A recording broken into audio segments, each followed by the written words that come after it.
بسم اللہ الرحمن الرحیم۔ ایک بہترین وظیفہ ہے، جیل اور قید کا مسئلہ ہو، کسی مقدمے کا مسئلہ ہو، یا عدالت میں کیس چل رہا ہو، یا تھانے کا مسئلہ ہو، اسی طرح پریشانی کا مسئلہ ہو، ہسپتال کا مسئلہ ہو، یا بیرون ملک سفر کا مسئلہ ہو، ویزے کی پریشانی ہو، کوئی ویزا نہ لگ رہا ہو، یا وکیل ویزا لگ گیا تو وہاں وکیل تنگ کر رہا ہو، یا اپنے گھر میں ذاتی مشکلات اور پریشانیاں ہوں، تو اس کے لیے یہ بہترین وظیفہ ہے۔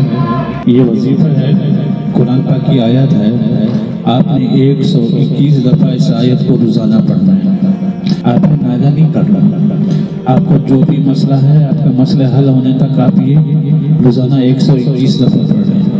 تو یہ بڑے بڑے مسئلے، یعنی مسائل میں دھسے ہوئے ہوں گے تو آپ نکلیں گے۔ جو ناممکن ہوگا کہ یہ مسئلہ میرا حل نہیں ہو سکتا، تو انشاءاللہ وہ آپ کا اللہ تعالیٰ ایسا آسانی سے مسئلہ حل کر دیں گے کہ آپ کی سوچ بھی نہیں ہوگی۔ وہ آیت یہ ہے فَسَيَكْفِيكَهُمُ اللَّهُ وَهُوَ السَّمِيعُ الْعَلِيمُ۔ اس کو 121 دفعہ پڑھنا ہے روزانہ، بس کسی ٹائم بھی ایک ٹائم بنا لیں، وضو کے ساتھ ہو اور یہ آیت پڑھیں فَسَيَكْفِيكَهُمُ اللَّهُ وَهُوَ السَّمِيعُ الْعَلِيمُ۔ انشاءاللہ آپ کے مشکل سے مشکل تر مسائل حل ہو جائیں گے۔